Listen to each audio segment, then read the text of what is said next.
The Warriors pull even with the Lakers in Game 2, and it wasn't even close. The Dodgers and Padres renew a rivalry that does not exist. And the LA Rams, they're continuing to rummage through the bargain bin to try to fill out a roster. Good morning, I'm James. This is your daily dose of sports and snark for the greatest sports city in the world, Los Angeles. This is the faithful Angelenos morning report. Yes, I am aware the Lakers stunk up the joint last night. I would not blame you if after 3 quarters you said to hell with it. You went down the street, bought a case of Modelo, and watched Netflix all night. But we're going to talk about why this is not the end of the world. We have history on our side. And if you enjoy being in the know about LA sports, if you enjoy having that on your side, clickety-clack the like button, clickety-clack the subscribe button. There's a notification bell. Hit that. It'll let you know when we drop new content. Sharing is caring. Let people know we exist. And comment. Even when it's bad news like last night, there's a reason to be cheerful. Before we go through the news and notes, a look at the scoreboard. Look, the less talked about that game, the better. Golden State 127, Lakers 120. The series is now even at 1 apiece, but it switches to LA for Game 3 starting tomorrow at 5:30. Meanwhile, tonight, the Dodgers are in San Diego. The Dodgers and Padres will play 6 times over the next 10 days. Tonight is Clayton Kershaw, 5-1 with a 1.89 ERA versus Joe Musgrove, 1-0, but with a 10.80 ERA. Ick. Now, I don't believe for a moment that anybody expected the Lakers to just go into Golden State and sweep both games to start the series.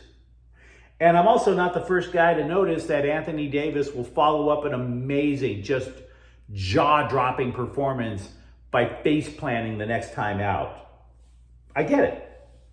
LA, by the way, they led after 1 quarter last night, and then the wheels just straight up came off. They were outscored by 18 in the second quarter, 19 in the third. But we are going to talk for a few moments about what is going to be needed and or expected from here on out. Simple, because it is simple. I did try to spend time dwelling yesterday, like the press wants you to do. They treat every playoff game as if it is life and death when it clearly is not. I tried to come up with a grand opinion about the game. I wanted to give you insight that nobody else could. You know, for example, I had talked about how Golden State would have to make adjustments. And they did. They started JaMychal Green. But you know what? So what? The reason that JaMychal Green started was only because Kevin Looney was sick. That's it. He wasn't the big difference maker. It really was as simple as the Warriors were desperate and the Lakers were not. Occam's razor. So before, though, that we get caught up in the hype and start blasting the Lakers for being a bunch of lazy so-and-sos, please recall that they stole home court advantage in Game 1 precisely because Anthony Davis played almost the entire game.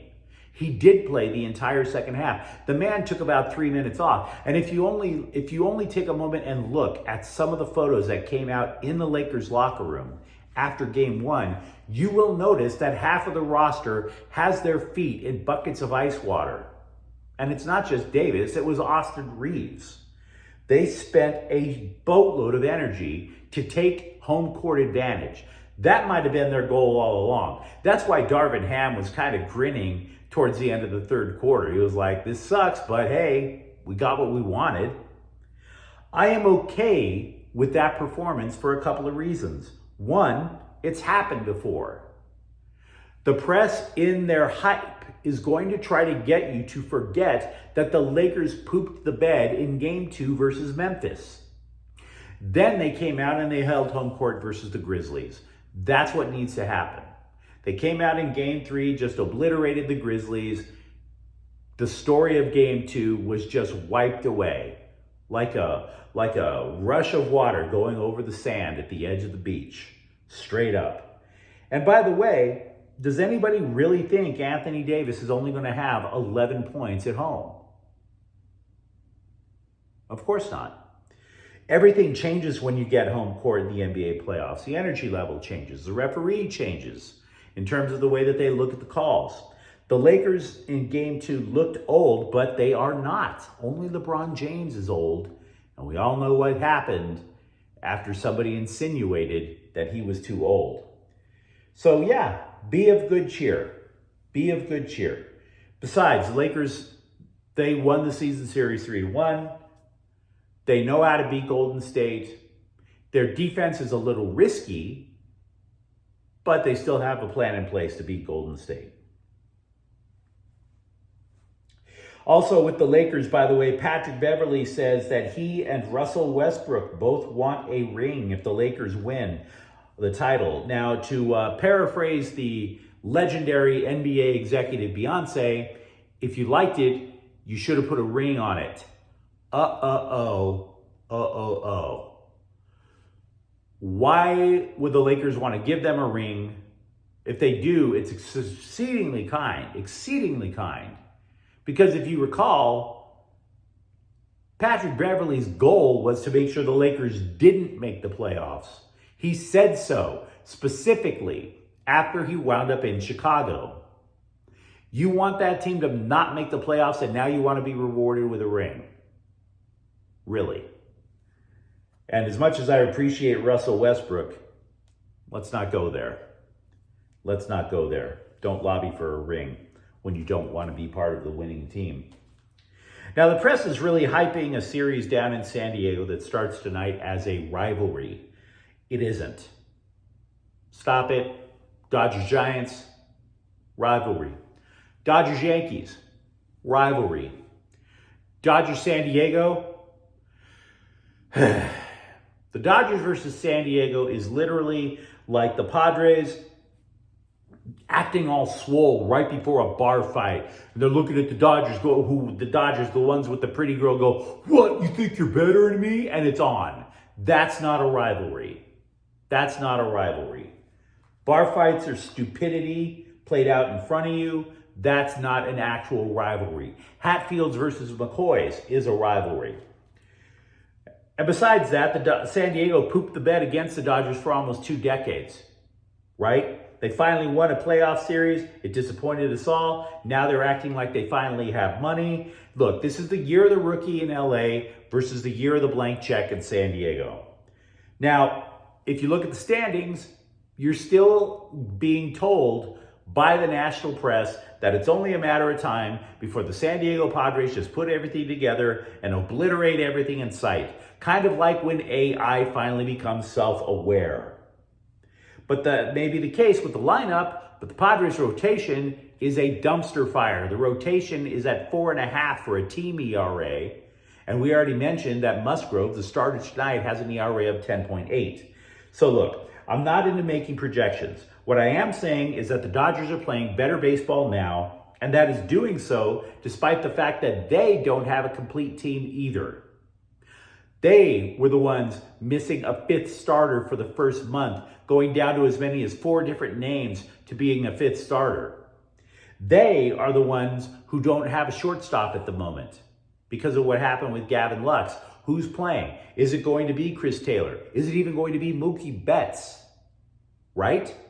So the Dodgers are the team with the holes, and yet they are still playing better baseball. For that matter, where the hell does Michael Busch play? They've had so many rookies coming in, and yet again, still in first place. As for what San Diego is going to do over the weekend, I don't really care. I don't. Again, this is the year of the blank checkbook in San Diego, while the Dodgers have literally just rebuilt on the fly and kept first place. Having said all those things, though, the Dodgers aren't stupid. The players do remember what it felt like to get eliminated in San Diego last year in this non-rivalry. Quote Max Muncy, to me, it was more than just they brought so much energy. They were so much hungrier for it, unquote. Freddie Freeman was asked about what was the difference, and he just basically deadpanned it. He joked. He said he learned that LA needed to get base hits with runners in scoring position. In other words, Freddie Freeman is saying bad luck is pretty much it. The Dodgers have scheduled their rotation to put them in a position to succeed. Their big three is pitching. We mentioned Kershaw. Then they're going to follow that one up with Dustin May and Julio Urias. So again, even if the Dodgers lose this series, at worst, they will be tied for first place. They are 2 games up. Dodgers take 1 game, they leave with at least a share of first place. They win 2 games, and we're not talking about San Diego as much as we did a couple of days ago. And then the series shifts up to LA. The Rams have an undrafted free agent group of 26 players. That's how many holes that they had on their roster after losing as many as 16 since the end of the season. Now in April, they allowed the Athletic to follow the coaches around to see what the Rams are going to do to try to replenish the roster. Because despite having so many draft picks, that wasn't going to cut it. It wasn't going to cut it. So the Athletic discovered that the coaches, each position, whether it be defensive backs, whether it be safeties, linebackers, interior offensive line, whatever, they all got a chance to get other people that they trusted together to form individual committees. And these individual committees created lists of 30 to 40 players after breaking down all kinds of film for about 2 or 3 months. They broke down their list of who they wanted. And then from that, not only did they have a big board for draft picks, but immediately, once Mr. Irrelevant was taken, a player, by the way, that the Rams selected, they were already activating their own big board for undrafted free agents. So this was a simultaneous thing to try to replenish the roster on the fly. Now, having said that, the only list that they didn't get a group of 30 to 40 players was quarterback, because who the hell wants college football's 40th best quarterback? What is the effect?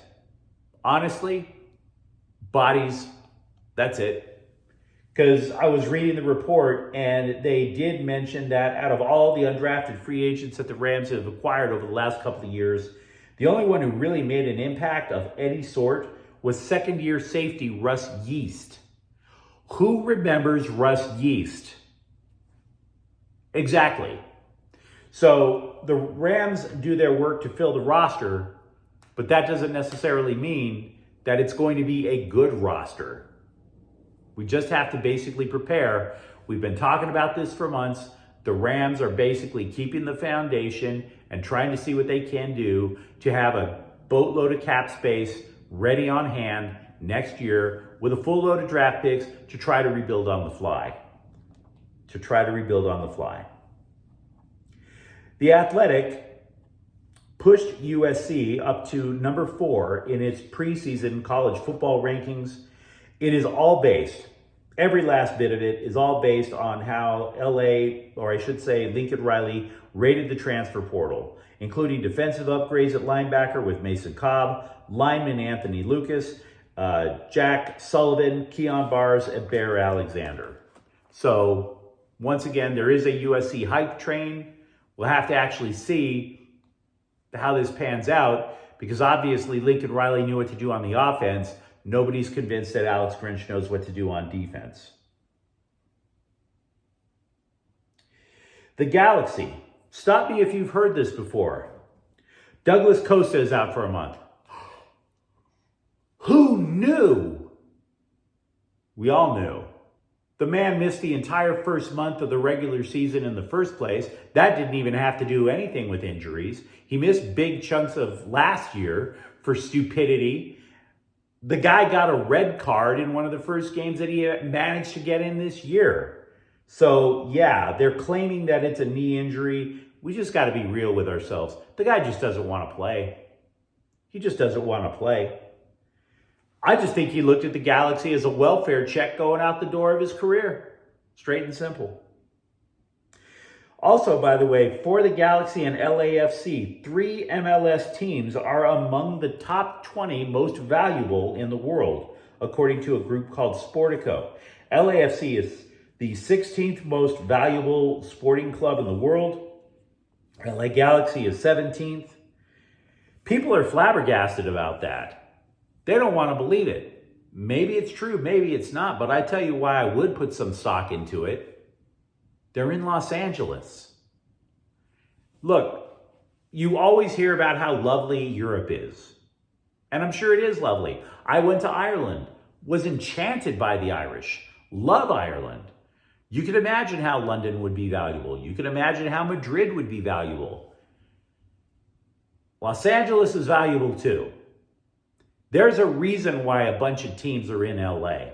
There is a reason why the Clippers left San Diego and moved to Los Angeles, despite the fact that they knew damn well they would never be as good or as popular as the Lakers. You move to Los Angeles, your value shoots up. I would have preferred the Chargers, frankly, when they were still in San Diego and then we knew that they were going to move. I thought it would have been better for the Chargers to move to St. Louis, to move to London, because they would have had a fan base ready for them. They moved to Los Angeles, despite the fact knowing that SoFi Stadium wasn't even going to be built by them. Why? Because you land in Los Angeles, the value of your team shoots through the roof. The Angels aren't anywhere near Los Angeles, and they call themselves the Los Angeles Angels of Anaheim. Why? Because it jacked up the value of their team. Straight and simple. Same thing for soccer. Two-time WNBA All-Star Chini Ogumike has signed a 2-year contract with the Sparks. She is the sister of a teammate, Nanika. Having said that, and I say that phrase too much, but whatever, Chine is going to be playing a reserve role with the team. There's an oddity of working with a salary cap. The Kings, they finally lose a contract of a guy who has not played for them since 2019. Left-handed defenseman Dion Phaneuf. He was a former captain with Toronto. The Kings traded for him at the end of his career. What the Kings did was they extended his contract through 2023 to try to lessen the salary cap hit. It is now completely off the books. So at least there's that little bit of salary cap space for the Kings. But you let me know what you think of the comments thread. Talk to me about the Lakers. Tell me if you actually believe Dodgers versus Padres is a rivalry, or if it's just two teams with big fat checkbooks. And if you enjoyed the conversation, don't forget to subscribe to Faithful Angelenos. We're talking LA sports every single day here. Thank you for watching. I'm James. We'll be back tomorrow. Faithful Angelenos is a Corte El Queso production. Take care.